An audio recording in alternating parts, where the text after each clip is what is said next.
damos tantas gracias, Señor.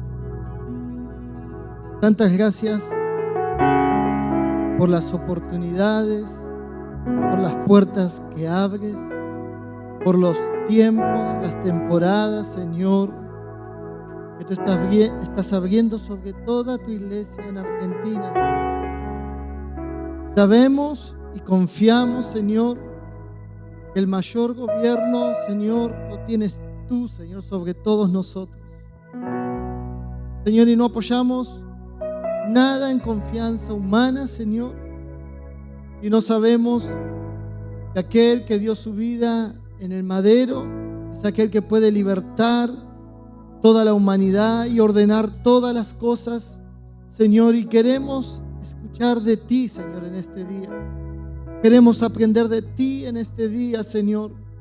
Venimos porque tenemos hambre de revelación, hambre de tu palabra, hambre de tu misma palabra profética que sale, Señor, de tu propia boca, usando, Señor, cada uno de los envases que quieres usar, Señor. Y en este día, Señor, sabemos que tú vas a hablar a través de Fabián, Señor, y queremos, Señor, en este día honrar, Padre Santo, tu palabra, honrar con atención tu palabra. Señor, reprendemos todo espíritu de distracción de este lugar. Reprendemos, Señor, todo espíritu antagónico de este lugar, Señor, y nos posicionamos, Señor, en el lugar correcto, Señor, Padre, y nos posicionamos en tu mente ahora, Señor, Padre, en el nombre de Jesús. Nos unimos a la mente de Cristo ahora, Señor, para que todo lo que tú sueltes en este día, Señor, Padre, sea abiertas las cámaras, las bóvedas de nuestro espíritu y reciba, Señor, todo lo que tú quieres soltar a través de la vida de tu siervo, Señor, en el nombre poderoso de Jesús. Te alabamos, te bendecimos, amado Jesús. Queremos, Señor, queremos de ti. Solamente tenemos hambre de ti, Señor. Señor, y en este día, Padre Santo, alineamos todo nuestro ser, nuestro espíritu, nuestro cuerpo, nuestra alma, Señor. Se alinean, Señor, a ti, se alinean a ti, Señor. Se alinean a tu palabra, se alinean a tu Espíritu Santo. Espíritu Santo, habla a tu iglesia, enseña a tu iglesia, dirígela a toda verdad en este día. Y no dejes de sorprendernos como siempre tú lo haces. En el nombre de Jesús. En el nombre de Jesús. Gracias, Espíritu Santo. Gracias, Señor Jesús. Gracias, papá. Gracias. Amén. Amén. Dios les bendiga a todos.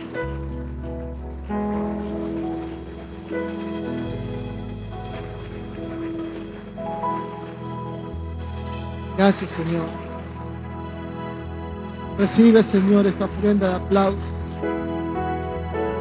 Recibe, Señor. Gracias, Jesús. Gracias, Señor.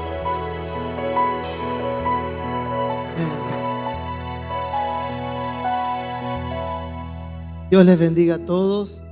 Gracias por su paciencia. Y bueno, como todos estábamos esperando y hemos venido a escuchar la revelación que el Señor tiene preparada para este día. ¿Sabe que Dios tiene preparado revelación para cada uno de nosotros? Él va a quitar en este día cubiertas de nuestros ojos. Y oramos por eso, para que hoy caigan escamas de religión, caigan escamas de sedentarismo evangélico, y que podamos en este día abrirnos a lo que el Señor tiene preparado para su iglesia, para su amada. Amén. Y vamos a recibir en este día con un fuerte aplauso a Fabián. Está Fabián junto a su esposa.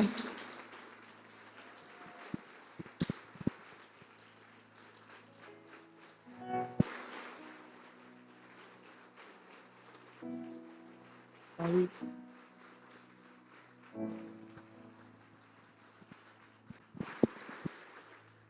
Amén. Bueno, Buenas noches a todos. Ustedes saben que todo lo que está en Cristo, y tal vez lo vamos a explicar un poco mejor, está en un estado de celebración.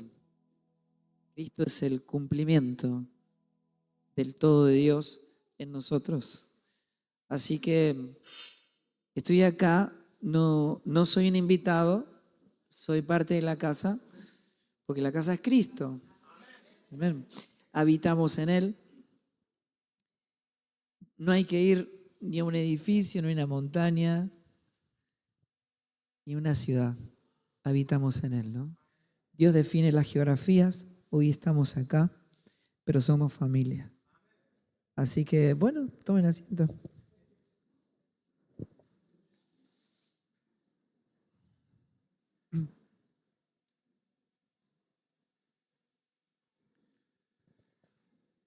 Bueno, quisiera junto a ustedes tal vez hacer una breve reseña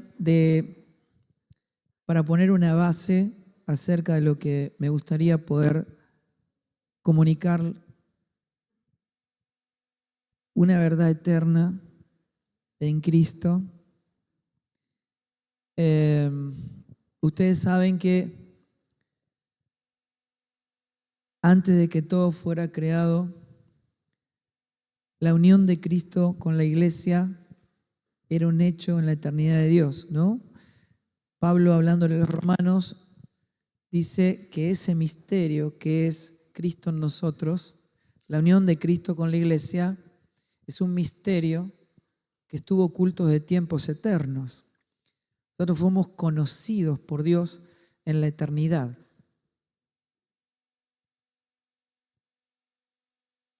Y la forma en que fuimos creados en esa realidad eterna de lo que Dios es, ¿no? Fuimos creados en Él, por Él y para Él. El hecho de ser creado en Él es que Él nos hizo parte de sí mismo. O sea que, de alguna manera, lo que las Escrituras están diciendo es que Dios nos creó para expresar Dios. Esa es la realidad, solo que para poder entender todas las expresiones apostólicas acerca de esta verdad eterna, es que la expresión de Dios, la expresión de sí mismo, es la expresión de su propia gloria, ¿no? La expresión, manifestación de todos sus atributos es la expresión de su propia gloria.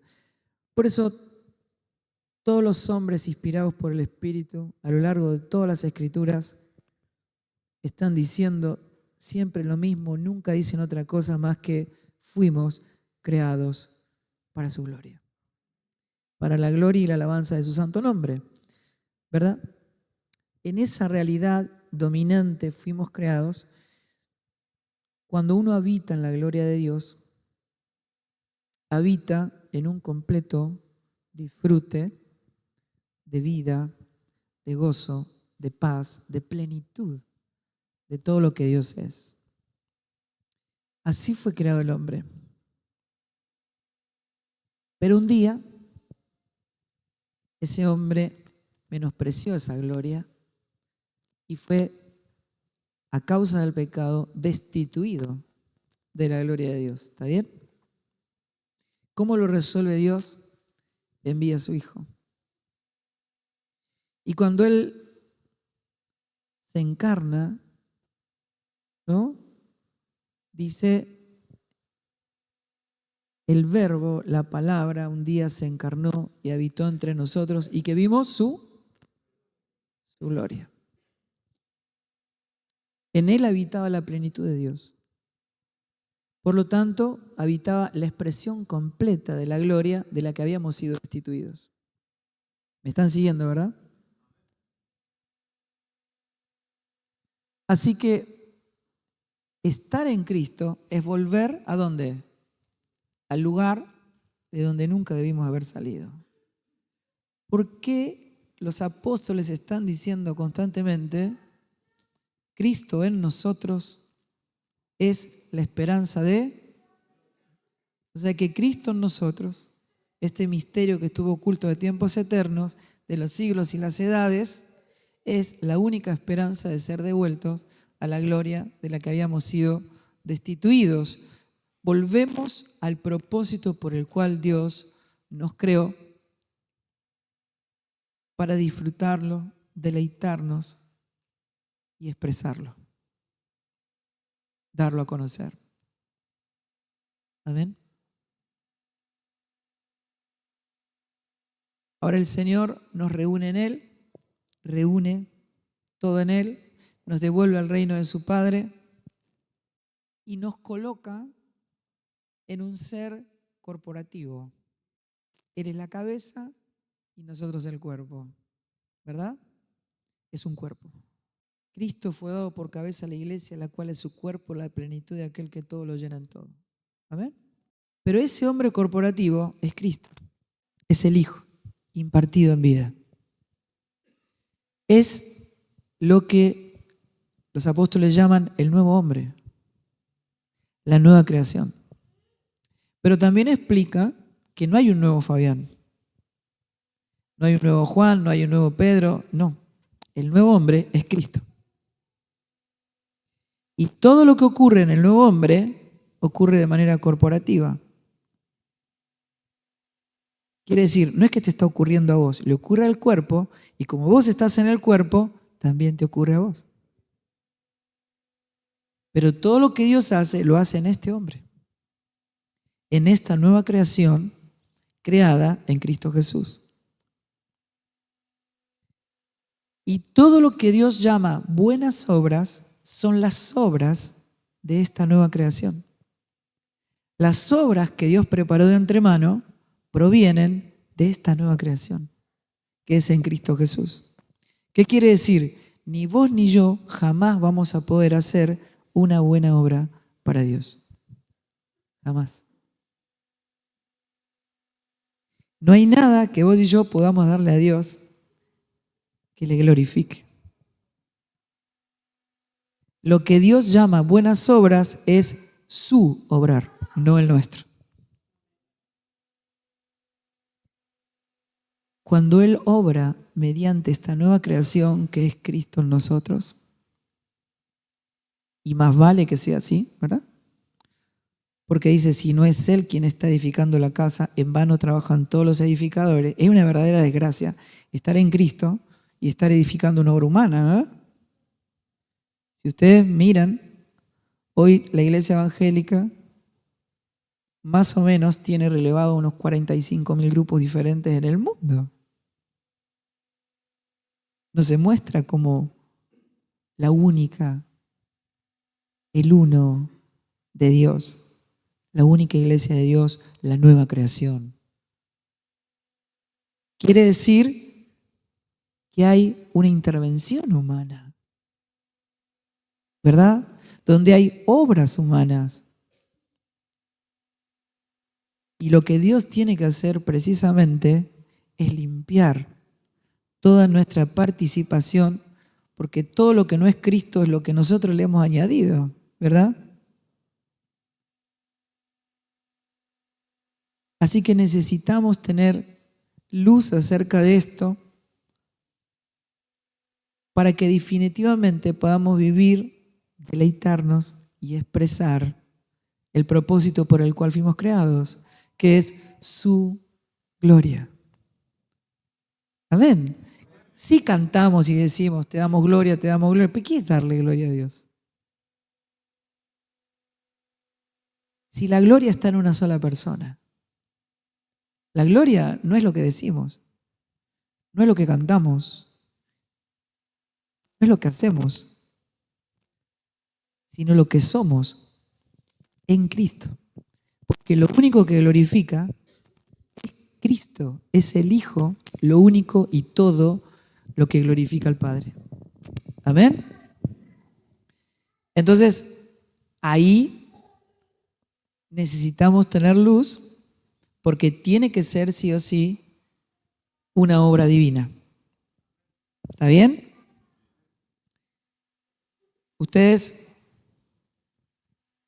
Si ustedes observan las escrituras, las cartas apostólicas, lo que Pablo está diciendo es: Dios me escogió a mí, dice Pablo.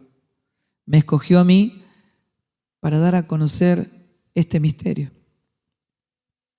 Yo soy el apóstol que está para revelar el misterio de su voluntad, Cristo en nosotros.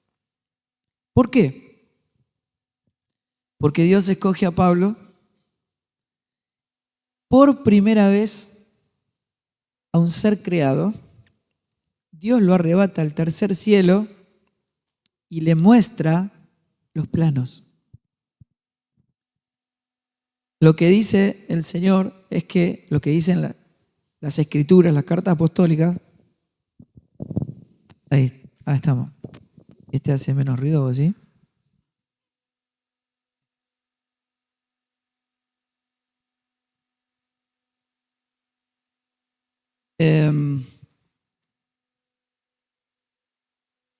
Es que el Señor nunca jamás a un ser creado le había dicho cuál era el motivo por el cual Dios había creado todas las cosas. O sea, Dios tiene un propósito. Entonces, cuando el apóstol Pablo es arrebatado al tercer cielo, Dios le muestra y le dice: mira, hay un diseño, hay un plano. O sea, él baja de esa experiencia y dice: muchachos, Dios tiene planos.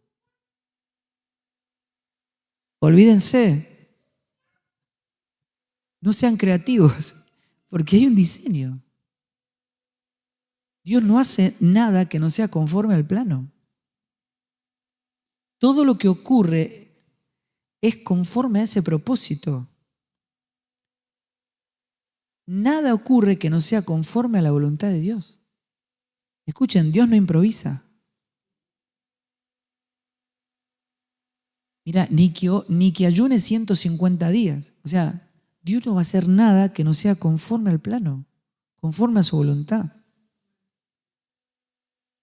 El Hijo de Dios se encarna, habita entre nosotros y dice: el Hijo de Dios no puede. ¿Escuchan? Él dice de sí mismo: el Hijo de Dios no puede hacer nada por sí mismo. Lo único que hace es la voluntad del Padre. Lo que ve hacer al Padre, eso hace. Mi único alimento es hacer la voluntad de mi Padre. No vine a hacer otra cosa más que la voluntad de mi Padre. Y cuando nos enseña a orar, dice: muchachos, les voy a enseñar a orar. Cuando oren, digan: que tu nombre sea glorificado, porque para eso fuimos creados, para expresar su gloria. Segundo punto: venga a nosotros tu reino. O sea, así como ocurra en el cielo, donde todo ocurre como vos querés, así ocurra entre nosotros. Tercer punto: no hagas lo que te pedimos nosotros, hacé lo que vos querés. No se haga nuestra voluntad, sino la tuya. Pero estamos acostumbrados a vivir en un pueblo que permanentemente quiere ser escuchado por Dios. ¿No les parece? Está al revés. No es Dios quien tiene que escucharnos, somos nosotros quienes tenemos que escuchar a Dios. Dios tiene planos. Miren, yo soy arquitecto y una de las cosas que tuve en claro siempre y que todo arquitecto tiene que tener en claro es que toda persona que está trabajando en una obra tiene que tener los planos y tiene que saber interpretar los planos. Porque todo lo que no se hace conforme a plano tiene que ser tirado abajo. Es pérdida de recursos, de tiempo. No hay nada que vos puedas hacer que pueda colaborar con la obra de Dios. Tiene que ser tirada abajo. Está sobre la arena. La roca es Cristo. El fundamento de esta edificación es Cristo. Amén. Así que él dice: miren, muchachos, la salvación no es el fin. No es el fin del Evangelio. Es el medio para devolvernos al propósito. ¿Me entienden? Ahora que somos salvos, Dios puede devolvernos al propósito por el cual fuimos creados. Y es que Él se ha visto en toda su gloria y dado a conocer. Es verlo y darlo a conocer. Para eso fuimos creados. Para eso nos colocó en su Hijo. ¿Se entiende o no? Y Pablo dice, miren, ya no somos nosotros. ¿Qué es? Cristo en nosotros. Así que ya no hay Juan, no hay Pedro, no hay Fabián, no hay judío, ni griego, ni bárbaro, ni escita, no hay color de piel, no hay nacionalidad, no hay nada, porque en Él Cristo es el todo y en todos. Uf. Entonces yo no le puedo pedir a Dios que me dé lo que a mí me gusta. Sonaste, fuiste al líder equivocado. Porque en definitiva lo que está anhelando tu carne es una sombra. Es oscuridad, es enemistad con Dios. No tenés idea de lo que significa vivir y deleitarnos en la gloria de Dios. La iglesia tiene que entender el propósito por el cual fue creado.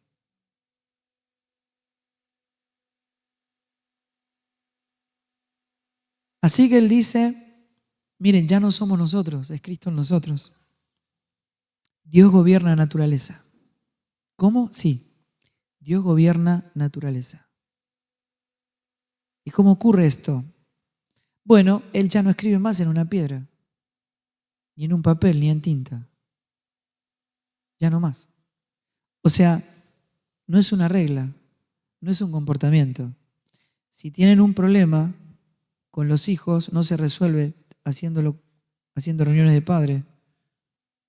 Si tienen problemas matrimoniales, no se resuelve haciendo reuniones de matrimonio. No es una enseñanza, es una naturaleza. Él te saca el corazón de piedra y te pone un corazón, y ese corazón es su corazón. No es tu corazón, no es otro corazón, es su corazón. Y el Señor dice, y les daré mi corazón y pondré mi ley en su mente. Él nos da su corazón, nos da su mente, la mente de Cristo. Nos da su naturaleza. Entonces encontramos dichos entre nosotros como por ejemplo, esto lo estoy haciendo de todo corazón para Dios. Qué lío, ¿no? Olvídate. Puedes pasar toda la vida haciendo cosas de todo corazón para Dios. Nada va a ser parte de la edificación divina. ¿Cómo es el corazón del hombre? Engañoso, más que todas las cosas. En él hay oscuridad, hay enemistad. Guárdate, Dios no mira tu corazón. Es abominación a Él. Para eso Él nos dio su corazón. ¿Y qué es lo que Dios espera ver en vos? ¿El corazón de quién? De Cristo. No sos vos, es Él. ¿Me están siguiendo? ¿Duele? ¿Duele un poco? Ahora, eso quiere decir que nuestro obrar es conferido, ¿me entienden? Por ejemplo, yo les hago una pregunta. ¿Ustedes creen que Dios te hace obediente? Escucho. Puede decir, levante la mano, diga como quiera. ¿Dios te hace obediente? Esa es una gran respuesta. No. Definitivamente no. ¿Dios nos mejora? No, definitivamente no. ¿Qué hace la obra del Espíritu? Te pone en una cruz para que no quede nada de vos y quede todo Cristo. El hombre natural es sustancia. No tiene arreglo. La carne no tiene arreglo. No puede ser mejorada. Tiene que morir. El hombre no puede ser mejorado. La solución que Dios proveyó no fue el Señor gritando del cielo, no pasa nada, los perdono. No. tuvo que haber una cruz, tuvo que haber un juicio. Tuvo que ser crucificada una creación para que nazca otra creación. Esa nueva creación es Cristo. ¿Me entienden?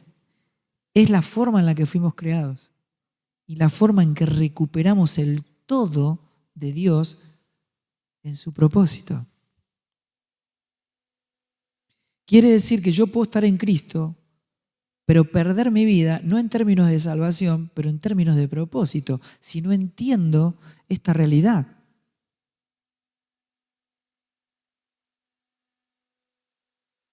Si Dios no me hace obediente, ¿cómo se expresa la obediencia en nuestra vida? Bueno, el Cristo que está en nosotros no hace otra cosa más que obedecer la voluntad del Padre. Cuando yo menguo, ¿quién se expresa?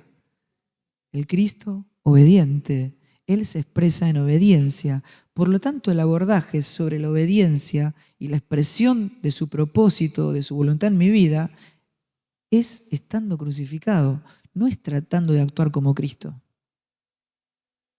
La iglesia no es un montón de gente tratando de actuar como Cristo, es Cristo actuando en nosotros. Ni se parece, hay una eternidad de diferencia, ¿me entienden? Por lo tanto, no somos gente forzándonos, somos gente rendida a su realidad, crucificadas para que no viva yo, sino que viva Cristo en mí. Amén. Entonces, cuando no soy yo, sino que es Cristo en mí, yo estoy operando en una mente que no es mi mente, sino en la mente de Cristo. Yo estoy operando en un corazón que no es mi corazón, es el corazón de Cristo. Entonces de repente empiezo a amar a gente que jamás me hubiese imaginado que podía amar. Y me doy cuenta que no soy yo. Ese no soy yo. Es otra persona que está en mí, que se está expresando en una forma de vida, en una forma de amor que yo no tengo, que yo no soy. Decime alguna vez si te ofendiste, ¿no es cierto? ¿O te dolió algo que te haya dicho alguien, un hermano, una persona, un padre? Vos ya identificaste al enemigo. Es ese, el que se enoja, el que se ofende. Ese no es Cristo. ¿Cómo se soluciona un problema entre dos hermanos? ¿Hablándolo? ¿Pidiéndose perdón? No. ¿Cómo se soluciona? ¿Cómo se soluciona? A ver, ¿qué dicen? Ustedes piensen en esto.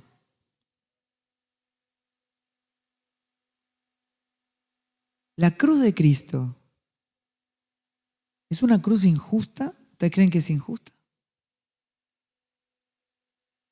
Claro que lo es. ¿Por qué?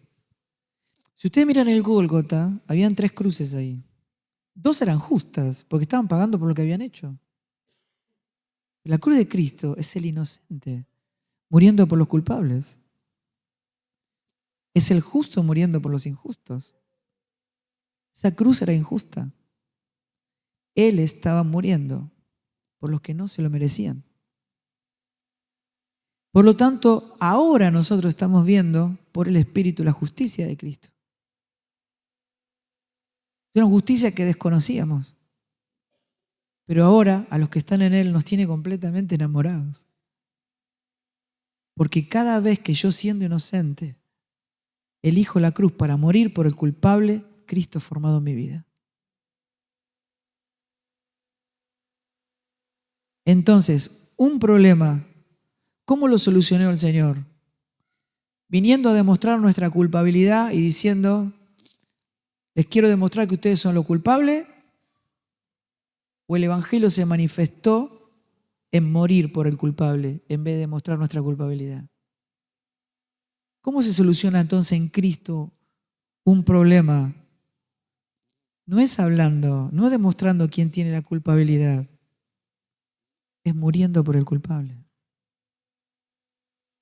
Podemos tener congregaciones ordenadas, justas, en un sentido de justicia humana, pero jamás vamos a ver a Cristo expresado en su vida, en su sustancia y en su justicia divina, si nosotros, siendo inocentes, no elegimos morir por el culpable para que Cristo sea visto.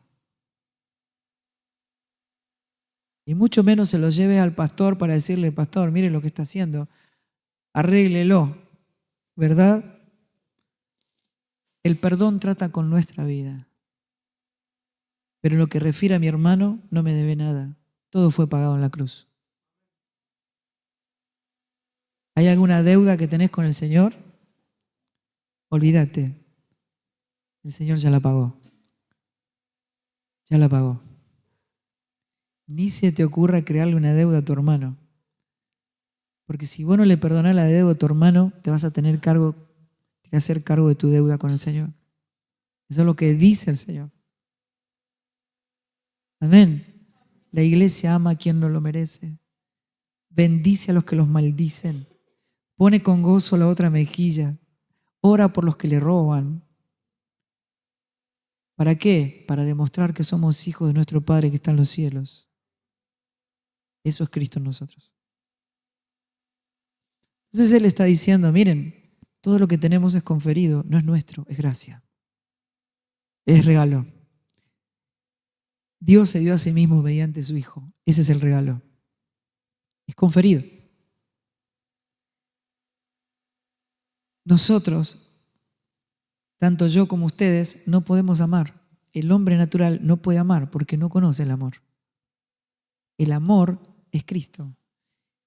El fruto de Cristo es amor, gozo, paz, paciencia. O sea que el ser humano sin Cristo no puede amar. El ser humano tiene afecto natural. Puede matar o morir por el afecto natural, pero no conoce el amor.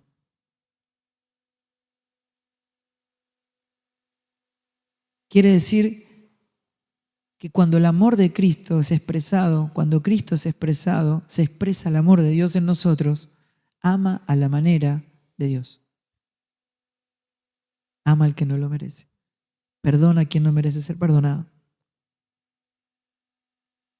Porque se deleita en la justicia de Dios. Amén.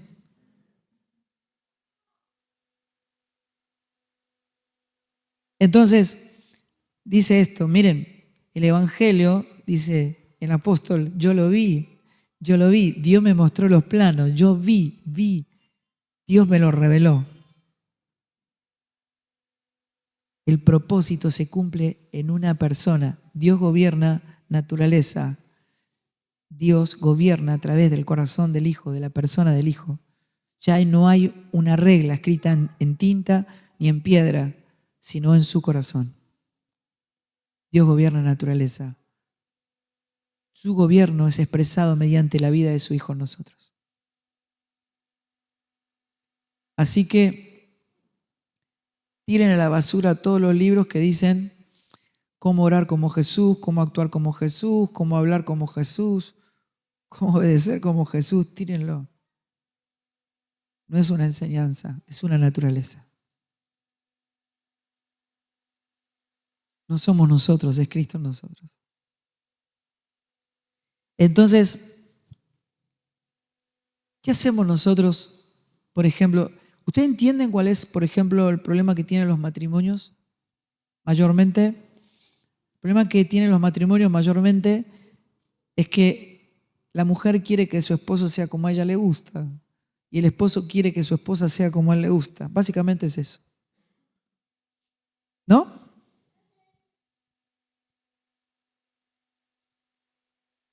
Ahora, fíjense, ¿no? Porque ¿cómo lo resuelve históricamente la iglesia? Le da consejo a cada uno. ¿Ustedes creen que el consejo puede solucionar un problema? Se lo voy a explicar de esta manera. Había un ejemplo de un hombre que ve un escorpión, ¿no? Que está cruzando un arroyo y está agarrado de una rama y se está por caer. Entonces el hombre va y lo ayuda al escorpión para que cruce y el escorpión lo pica. Y él dice, ¿cómo puede ser? Lo quiero ayudar y me pica. Y alguien que está ahí le dice a él, te pica porque esa es su naturaleza.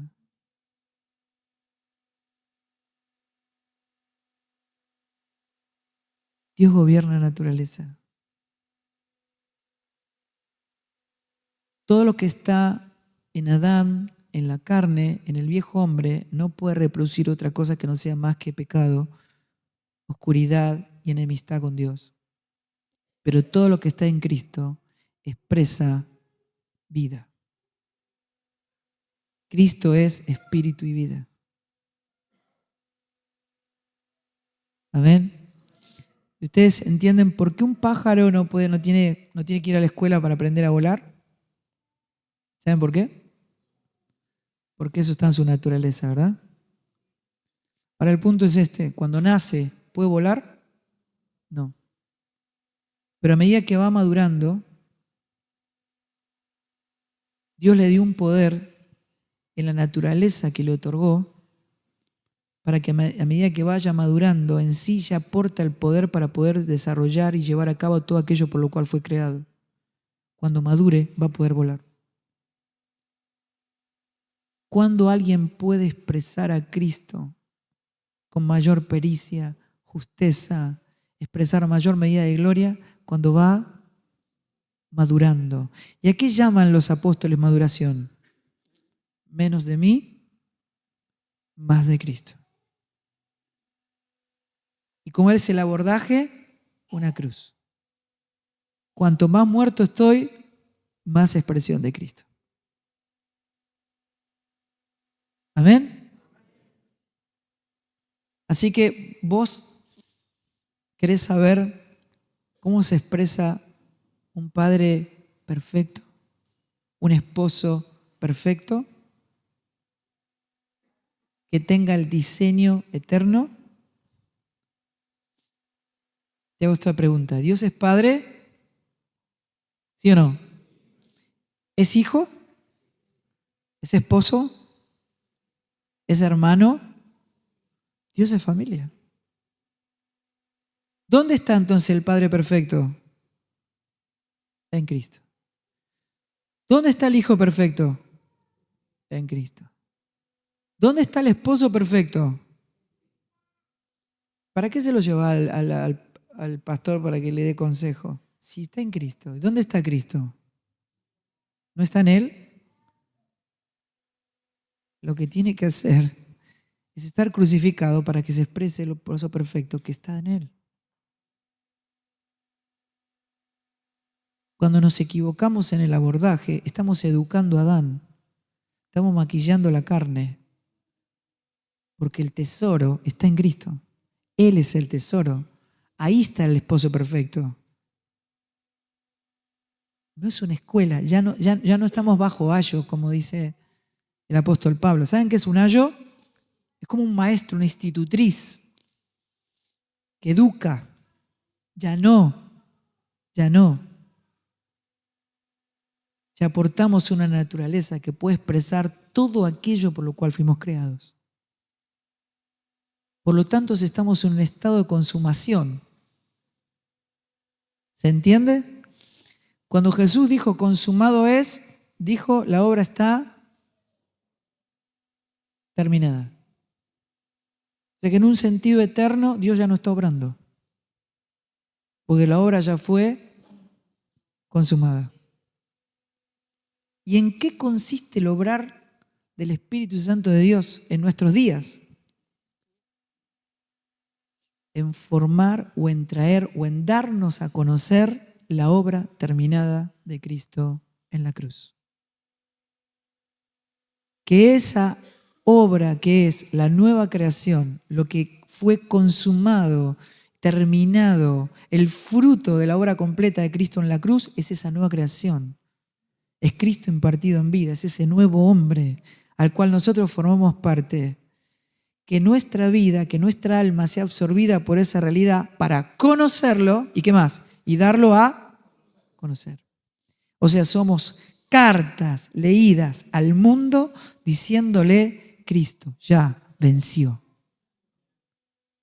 Venció la muerte, resucitó. Estamos para mostrar la obra completa en la cruz para que el mundo sea salvo por Él. Amén. Eso quiere decir que si nosotros no entendemos cuál es el abordaje, que es a través de una cruz, todo el tiempo vamos a estar esperando que ocurra algo en nuestra vida. Que Dios me transforme, que Dios me bendiga, que Dios... promesas, ¿no? ¿Usted cree que un hijo de Dios es alguien esperando una promesa?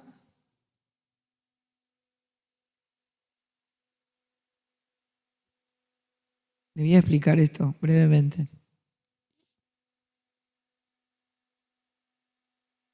Desde que el hombre fue destituido de la gloria de Dios, inmediatamente Dios le dice al hombre, les voy a enviar la salvación. Un Dios de gracia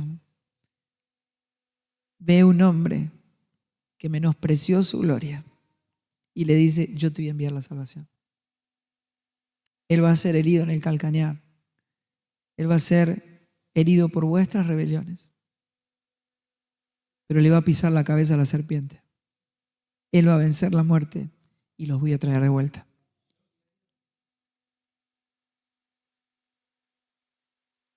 Hasta la cruz, todo lo que Dios expresaba de sí mismo era, ya va a venir, ya va a venir, ya va a venir. Eran anuncios, anuncios, anuncios, anuncios. O sea, cuando Dios habla, cuando Dios dice algo, ¿a qué le llamamos eso? Eso es palabra de... O sea, cuando Dios habla es palabra de Dios. ¿No? Y eso exige una definición, ¿verdad? Porque muchos de nosotros cuando abrimos la Biblia y decimos, bueno, vamos a abrir la palabra de Dios. Pero la palabra de Dios es una persona. Y la palabra, el verbo, se encarnó y habitó entre nosotros y que vimos su gloria. Gloria como el unigénito del Padre, lleno de gracia y de verdad. La palabra es una persona. ¿Y qué leemos? Las Escrituras. ¿Y para qué sirven las Escrituras? Bueno, Jesús dice, todas las Escrituras dan testimonio de mí. Todas. Y cuando Él dice todas, es todas. ¿Qué quiere decir? Que de principio a fin, el único fin que tienen las Escrituras es dar testimonio ¿de quién? De Cristo. Y Él iba con los discípulos camino a Emaús, ¿no? Y Él les iba diciendo, dice, desde los Salmos hasta Moisés, hasta los profetas, todo lo que decían acerca de Él, como todas las Escrituras daban testimonio de Él. Así que cuando ustedes lean el Antiguo Testamento tienen que saber eso. No son un montón de historias. No. No son historias desarticuladas. Bueno, porque el desastre que hemos hecho con relación a esto y ponerle moralejas a las historias, ¿no? Encima en las escuelas dominicales, este se portó mal, Dios lo castigó, y Dios guarda a los buenos y castiga a los malos, ¿no? O sea, tomamos moralejas de las historias bíblicas, ¿no? Y el Señor dice, no. Todo lo que dicen las Escrituras es para dar testimonio de mí. ¿Vos estás leyendo una historia? ¿Estás leyendo el Éxodo? ¿Estás leyendo David y Goliat? ¿Estás leyendo? Si vos no encontraste a Cristo ahí, tenés que permanecer porque Él sigue estando ahí para que lo veas. La Escritura no hace otra cosa más que dar testimonio de Él. Es exactamente para lo que sirve el Antiguo Testamento. ¿Está bien? ¿Estoy diciendo algo raro o no? ¿Seguro? ¿Quieren que les leo algo muy rápido? Números capítulo 20, verso 11, dice esto. Entonces alzó Moisés su mano y golpeó la peña con 2 varas con su vara 2 veces, y salieron muchas aguas, y bebió la congregación y sus bestias. Uno lee eso y no ve a Cristo ahí, porque el Antiguo Testamento no dice, no revela nada acerca de esto. Pero cuando va al Nuevo Testamento, 1 Corintios 10:4 dice, y todos bebieron de la misma bebida espiritual, porque bebían de la roca espiritual que los seguía, y la roca era Cristo. Números 21:9, y Moisés asó una serpiente de bronce y la puso sobre un asta, y cuando alguna serpiente mordía a alguno, miraba a la serpiente de bronce y vivía. Ahí no está nombrando a Cristo, porque no revela nada. Pero ¿qué dice el Señor mismo en el Evangelio de Juan, capítulo 3, verso 14? Dice, y como Moisés levantó la serpiente en el desierto, así es necesario que el Hijo del Hombre sea levantado. ¿De quién está hablando esa serpiente? De Cristo. En la historia del Éxodo, en el capítulo 16, verso 4, dice, y Jehová dijo a Moisés, he aquí, yo haré llover pan del cielo. ¿Saben lo que dice el Señor en Juan capítulo 6, 35, 48 y 51? Dice, yo soy el pan que descendió del cielo. Ese pan habla de Cristo. No es Cristo, pero lo anuncia. Habla de Él. Lo refiere. La historia de Jonás se lo traga un pez y pasó en el vientre de ese pez 3 días y 3 noches. ¿Qué dijo el Señor en Mateo capítulo 12, verso 40? Porque como estuvo Jonás en el vientre del pez 3 días y 3 noches, así estará el Hijo del Hombre en el corazón de la tierra 3 días y 3 noches. ¿De qué estaba hablando la historia de Jonás? De Cristo. Ahora ustedes piensen. Jesús dijo, ¿ven el templo de Salomón? ¿Lo ven? Dijo, destruyan el templo y en 3 días los voy a reedificar. ¿Y qué está diciendo el Evangelio? ¿Qué está diciendo el Señor? Dice, Él está hablando de sí mismo. Él estaba diciendo, ahora no van a tener que ir a un templo hecho de ladrillos, ningún edificio, ninguna montaña, ninguna ciudad. A partir de ahora, el único templo, la única casa soy yo, el único lugar de encuentro con el Padre soy yo, y nadie va al Padre si no es por mí. ¿Quién es la casa ahora? ¿Quién es el templo ahora? El pueblo de Israel está esperando que se construya el tercer templo de Salomón. Y el tercer templo es viviente. Es Cristo.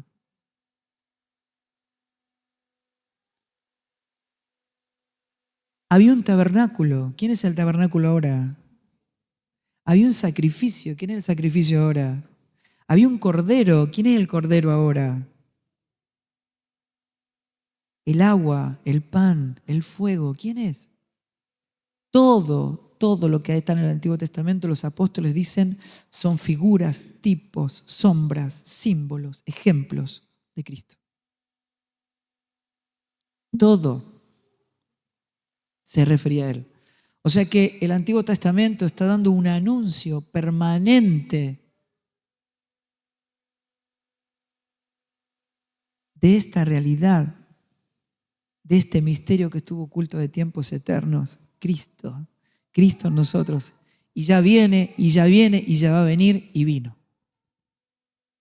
Y vino. Así que ahora que estamos en el templo viviente, no le digas iglesia a este edificio, ¿verdad? Digamos, eso es lo más básico, digamos, ¿no? Ustedes, digo, los católicos tienen figuras de yeso y de madera. ¿Saben dónde las tenemos nosotros? Acá. Lidiamos con figuras todo el tiempo. Me pasaría toda la noche explicándole a ustedes la cantidad de figuras, cómo sacamos la cruz de nuestras vidas y actuamos como si Él no hubiese muerto y resucitado. Seguimos queriendo obedecer a Dios en nuestras propias fuerzas, como si Cristo no se hubiese impartido en vida. ahora que Cristo está en nosotros, queremos obrar nosotros. ¿No? Queremos hacer justicia personal, queremos realizarnos dentro de la iglesia, queremos emerger, queremos ser conocidos, no lo sé, tantas cosas. Porque ahora que ha sido manifestada la vida, todo lo que va a Cristo muere.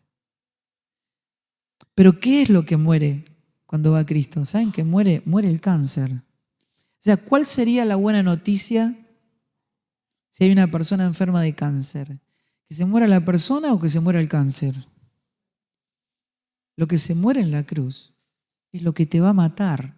Es el cáncer, es la carne, es el viejo hombre, es la muerte. Ahora Cristo muere nuestra propia muerte. ¿Y qué hace? Nos coloca en Él, para que cuando Él resucita, nosotros resucitemos juntamente con Él. Para que juntamente con Él seamos glorificados. ¿Amén? ¿Se entiende o no? ¿Dije demasiado? ¿Mucho lío? ¿Se entiende algo? Buenísimo. El Evangelio es un asunto de vida. No es un asunto de conducta. No es que todo lo que hoy hablamos acá sea puesto en práctica. No. Lo que uno aprende no se pone en práctica. Lo que se tiene que expresar es la vida del Cristo que habita en nosotros. Es infinitamente mayor la realidad. Para eso, el apóstol Pablo está diciendo esto, y termino con esto, y préstenme atención.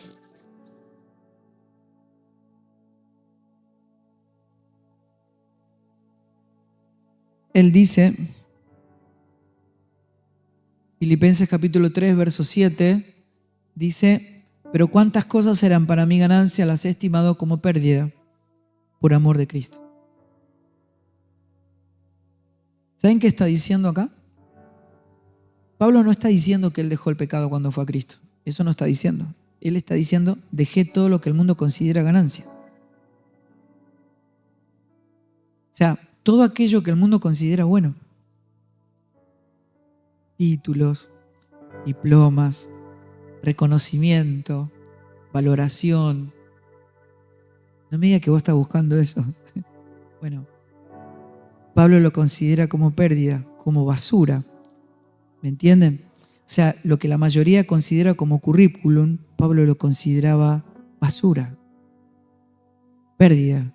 O sea, Pablo, cuando fue a Cristo, no dejó el pecado. Pablo dejó a Pablo. No crucificó el pecado. Él estaba crucificado. ¿Se entiende o no? ¿Y qué más? Y ciertamente aún estimo todas las cosas, como si todas las cosas, como pérdida por la excelencia del conocimiento de Cristo Jesús, mi Señor, por amor del cual lo he perdido todo. Y lo tengo por basura para ganar a Cristo y ser hallado en Él. ¿Y qué más dice? No teniendo mi propia justicia, lo que estamos diciendo, sino que, bueno, la justicia por la fe de Cristo, la justicia que es de Dios por la fe, a fin de conocerle. ¿Y qué más? Y conocer el poder de su resurrección, obrando en mi vida.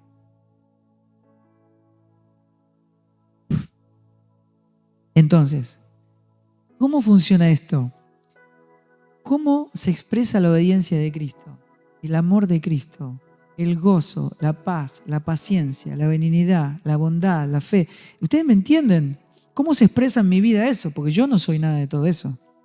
¿Alguien alguna vez oró pidiéndole paciencia a Dios? Sean honestos. ¿Sí? Levante la mano a quien le pidió alguna vez paciencia a Dios. ¿A qué no saben por qué le pidieron paciencia a Dios? Porque no entendieron nunca nada de todo esto. Yo también, ¿eh? O sea, no se revela el misterio que estuvo oculto de tiempos eternos, que es Cristo en nosotros. ¿Cuál es el fruto de Cristo en mí? Amor, gozo, paciencia. O sea que vos estás pidiendo lo que ya te fue. O sea que es como si este micrófono orara diciendo: Señor, haceme un micrófono, haceme un micrófono, haceme un micrófono. O sea que el Señor dice: mira, lo que me estás pidiendo, negro, ya te lo di. El tema es que no se te revela, no lo ves. Dios tiene que iluminar los ojos de nuestro entendimiento para entender quiénes somos en Cristo, quién es Cristo en nosotros. Se nos tiene que revelar este misterio, Cristo en nosotros, para entender que cuando yo pido lo que me fue concedido, lo que ya me fue dado, estoy perdiendo el tiempo. Y cuando la iglesia pierde el tiempo, ¿saben qué pasa? Cobra vidas. La iglesia está distraída, está atornillada a su propio ombligo, ¿me entienden? Quiero, Señor, dame, tengo este problema, quiero trabajo, salud, dinero, amor. Cuando todo eso ya le fue concedido, en vez de expresar la plenitud de vida que ya nos fue concedida en Cristo, para que el mundo sea salvo, está atornillada sobre sí misma. Pierde el tiempo y se pierden vidas, y se pierden vidas, y se pierden vidas. Y nuestra vida se extravía, no en términos de salvación, pero sí en términos de propósito. ¿Ustedes entienden eso? Miren, si vos, por ejemplo, hubiese sido faraón en la historia, probablemente la historia no te hubiese recordado. Salvo que haya sido faraón en el tiempo de Moisés,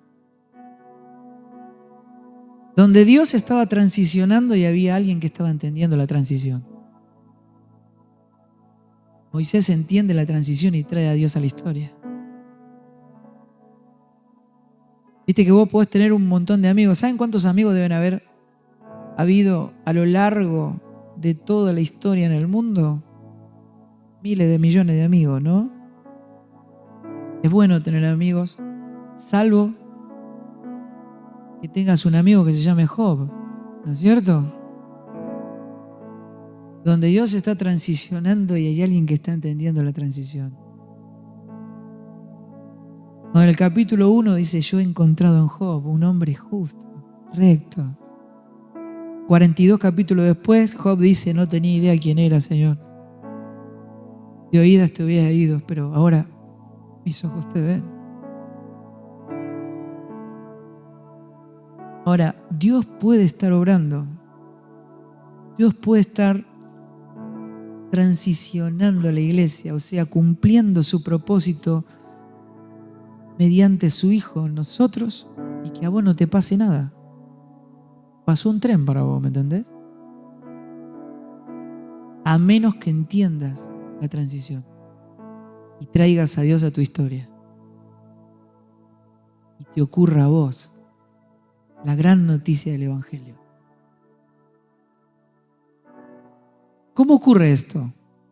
Estimando todo como pérdida, todo por basura, es perdiéndolo todo, a fin de conocerle y ser hallado en Él. Amén. Cerrá tus ojos, decile: Señor, mi vida te pertenece por completo. Me compraste a precio de sangre, así que ya no soy yo, sino que es Cristo en mí. A partir de hoy, estimo todo como pérdida, todo por basura. Elijo perderlo todo a fin de conocerte y ser hallado en Cristo. Cumplí tu propósito en mí, Señor. No pases de largo. no me lo quiero perder. Hacé con mi vida lo que tú quieras. Glorifícate. Te lo ruego, Dios mío, en el nombre de Cristo Jesús. Amén y amén. Muchas gracias. Dios lo logre en nosotros.